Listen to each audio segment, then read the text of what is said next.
Hiya Melanie, thanks for sending the video through. Very, very useful to keep this communication going and good to see you practicing. Just want to go through a couple of things that we're seeing here. We have mentioned it before, and it often comes up all the time with a lot of people. When we swing, even in practice swings, try to avoid keeping the head down. You can see this practice swing here where you make the move. Everything all sort of shrugs up, because your head's just not going to move or twist through. Head staying down and doesn't really move through at all. So if we can try to get more of a habit of just getting to twist and twist, you can see kind of your hips now haven't really sort of rotated.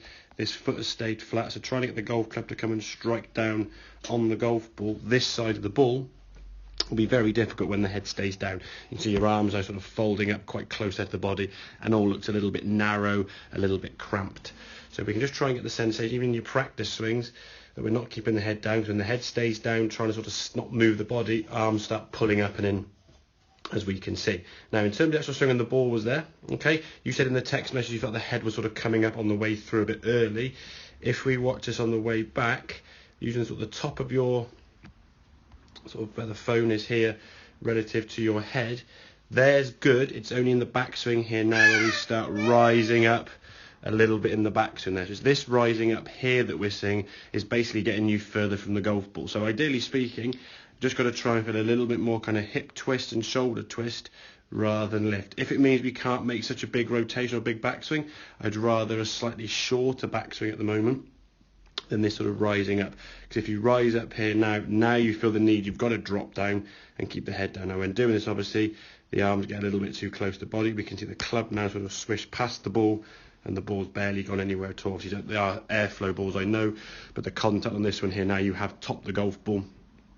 Right arm looking a little bit sort of cramped here, left arm kind of pulling up and into the shoulder, and then when you swing through, head still, well, it's a little bit blurry unfortunately, you can still see your head is down, your shoulders only really rotating because the arms sort of swinging through, lower half and everything not really moving. So try as a visual or maybe a practice, and it's going to be hopefully try not be too difficult for me to explain this via the video. Imagine if you were kind of stood here with a golf club and there was a ball over here somewhere, or maybe even like a brush or something, you're trying to sweep over here, how the movement of your body and head would go, like a sort of a wide, low sort of sweeping action. And just try and get that club sort of swing lower, get the hips, the body, and everything to move in the direction we want to move. And there's still a conscious thought about you must stay down here at the golf ball with your head because you feel the popping up of your body is causing the top.